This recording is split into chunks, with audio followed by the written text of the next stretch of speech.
Hi, I'm Susanna Crawford, GiveSmart's community manager, and this is a jam session. Our quick conversations with fundraising professionals to share how they have successfully and creatively diversified their funds, all in hopes that you can do it too.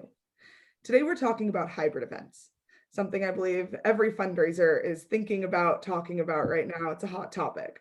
And I'm thrilled today to have Ashley Emmerich, event lead, join us from the organization Brookwood in Georgetown, aka Big, from Georgetown, Texas. Ashley, thank you so much for being here. Yeah, thank you. I'm excited. Great. And we always start off with some rapid fire questions. So are you ready? Yes, let's go. Okay. What is the mission of Brookwood in Georgetown? Yeah, our mission is twofold. It's to provide a vocational and a residential community that creates meaningful jobs, builds a sense of belonging, and validates dignity and respect for adults with disabilities. But we also want to change the way that the world views adults with special needs. And we do that through creating beautiful product that we can make and sell and just share with our community and the world. I love it. They are truly beautiful too. And what's your favorite program that Big offers? Yeah, for me, the work program is my favorite. It's just really inspiring to see that transformation that happens when somebody is new to the program. They've been overlooked by society, and then they're given the opportunity to do meaningful work. And they're also in a community that is supporting them and encouraging them to use their gifts. So it's really rewarding to kind of just watch that entire transformation happen. Yeah, that's awesome. And last rapid fire here is what's your fundraising superpower? For us, I would say that our mission is our fundraising superpower. It has nothing to do with me or because our mission has been here longer than I have. So it's unique and it's a compelling story. And I feel like once you experience yourself, then it's hard to not want to be part of it. That's awesome. We're so excited to highlight you guys today and the work that you do. And we'll keep going here and to start talking about your story. So hybrid events, can you talk to us a little bit about how did you decide to go hybrid, that decision-making process? And then how were the results? Yeah. Um, it just kind of happened. I mean, when our timing of our event, it's in March. And so last year we were able to get it in at the very last weekend before things started closing down. And so when we started planning for this year's event, it just kind of felt like it's so far away, like, oh, like it'll be fine by then. We'll be able to do a regular in-person event. And then as it got closer, we just realized the reality of that timeline. And so we needed to provide other options. And so we knew that we would have people that would be comfortable coming in person, and we knew we would have a lot of people that would not be comfortable. And so just trying to figure out what can we do to accommodate both of those needs. And especially with our event, it's an art auction. And so we've got about 100 pieces of one of a kind pieces of art that you really need to see in person to really kind of get the full effect of it. And so we came up with the hybrid ticket where people could come and view the art by appointment the afternoon before the event. And then we would send them home with a family meal and a pie made by our cafe, and then with access to the live stream. And we were thrilled with it. It was received well, and we got great feedback from those that did that option. And I think it just provided exposure to some that would not have felt comfortable coming to the event in person, or honestly couldn't afford the event in person as well. Right. Yeah, absolutely. And that's a perfect segue because you talked a little bit about those ticket types. So can you dive a little bit deeper into the ticket types we're seeing here Yes. that you offered? And then also, what type of audiences were attracted to each? Did you find go that Yeah. way? Yeah. So we had the in-person tickets. Our capacity was limited, and so we charged a little bit more this year than we normally do, just because it was kind of a premium to be there in person. Then we had the hybrid ticket, and those were sold per household.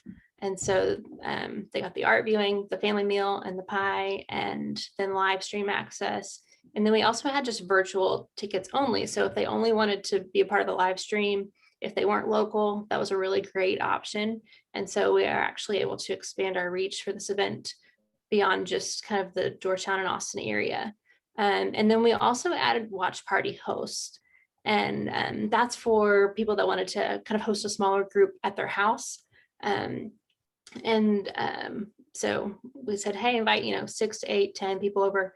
We're going to send you a little gift basket with some wine and some snacks and then some promotional material about Big, so that you can tell your friends about Big, but then also watch the live stream together and still kind of have that fun party atmosphere.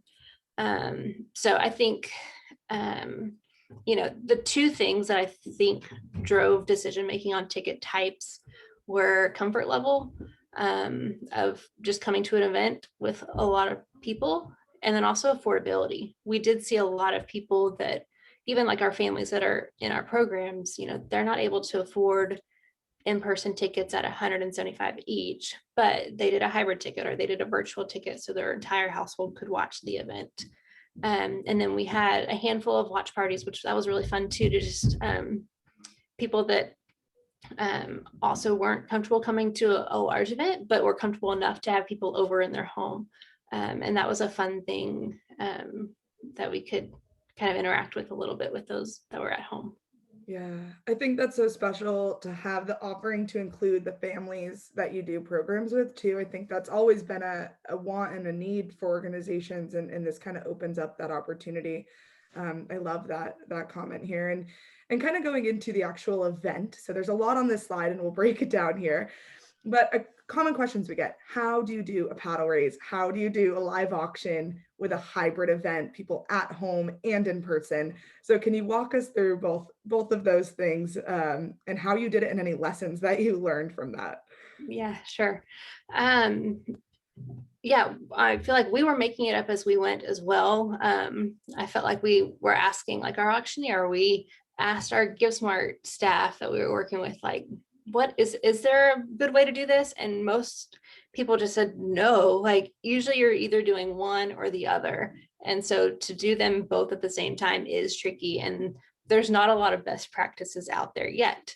And so for our paddle raise and our donations, for us, something that we've continued to do despite all the technology that's available is to do a physical paddle raise. We love that energy that's generated from that when you're in the room. And so we feel like you lose that when you do your donation appeal 100% online, even if there's a real-time display or things like that. So we kept the physical paddle raise for in-person. And then for our virtual guests, we told them that you could donate online from their phones. And we also were really fortunate to know some of those larger donations that would come in virtually, so that we assigned those paddle numbers to people in the room to help create that momentum. For the live auction, we sent out the information in advance so that people could get a feel for what was available, what maybe they would be interested in. We also had a form that people could fill out so that we were just prepared, so that we could assign a proxy bidder. So somebody that was in the room assigned to that bid number, and they were on the phone with that guest doing everything in real time. And so we got a few of those forms in advance, but honestly, most of our proxy bidders, they just called our staff during the event. And so, trying to run down front and be a part of the live auction when I've got somebody on the phone, it was fun and exciting and brought a different element that honestly, we weren't exactly sure how that would go. So trying to do everything we could to have people in place ready to go if it was needed. But also, this is our first year doing something like this. And so I think if we continue to do this in the future, people will know and be better prepared for that as well. Lessons learned with that. I think there is a little bit of a delay in the live stream, and it was maybe 20 or 30 seconds. And so, somebody's on the phone trying to track and figure out where you are in real life, but they're not there yet. And so just having them like mute their screen, their feed while they were participating would have been really good and helpful for them to do in advance if we had kind of planned and set that up. So. Yeah, No, thank you. That is so helpful. I mean, we're figuring it out and these are creating the best practices as you guys go and share your knowledge on how it worked for you. That's perfect. Those are the types of things that we're looking for here. And that also talks about, like you said, that pre-education and that pre-communication that you had to provide. Can you talk a little bit about that, like the different types of communications that you had to do per different audiences?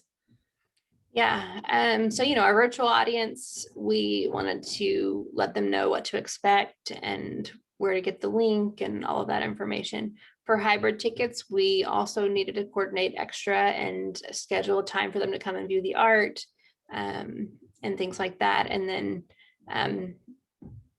also for, letting everybody know how to bid, things like that were, so we just kind of categorized all of our ticket types and customized the communication so that it was as clear as possible and that people weren't getting information that didn't actually apply to them. Yeah, no, that's a perfect idea. Divide it by ticket type and have a different communication strategy per group and Mhm. get them what they need. That's awesome advice. And you did have some areas we see on the right side here of the wine pool, the table centerpieces that were only in person, right? So can you talk to us, like, was there any difference in here, or why decide to make these only in person? Yeah, for the wine pool, we just the way that we did it, we had all the bottles numbered, and so you just pick a number. And so, as far as trying to just logistically keep track of which ones had been pulled, it was just something that was easier to do in person only. And then also, just trying to not have to deal with shipping wine and being legal. It was easiest to just keep that as an in-person event. But for the hybrid tickets, they came by and to view their art, and they could also participate in the wine pool and other games that were in person only. And they could look at the centerpieces as well. And so then we could set them aside if they purchased those at the end of the night. So we made it work for two of the three categories. Yeah, that's fantastic. I mean, really good stuff here. And I'm sorry, land on this last question here, but any lessons learned that beyond what we've talked about that you'd be willing to share, especially around like event day prep, when it comes to working with different audiences? Yeah. I mean, I did realize the value of our on-site GiveSmart team for sure this year because we did not have them. But having the virtual option was fantastic. And our campaign technician was great and on it. And it was really helpful to have somebody off-site that honestly wasn't distracted by anything in person and could handle all of those back-end logistics. We did a volunteer pre-training, which is great, but we could have probably done a little bit more with that. And then just realizing the importance of having each of our volunteers using their login for check-in or check-out or different things. That was really our only snag with registration was our logins were logging each other out because we were sharing one, which, they told us about that. I just didn't realize the importance of it until we were in it. So that was really the biggest thing that we learned and would change as far as the technical side of the event. Sure. Planning, preparation, training, all of the things, right? Perfect. Well, thank you so much, Ashley, for being here today and sharing your wisdom with us. Sure. Thanks for having me. Yeah, and thanks for everyone for listening to our GiveSmart Jam session. To connect with stellar fundraisers like Ashley, find more resources like this, register for the GiveSmart community. Here's the link right here. And we look forward to seeing and talking to you there.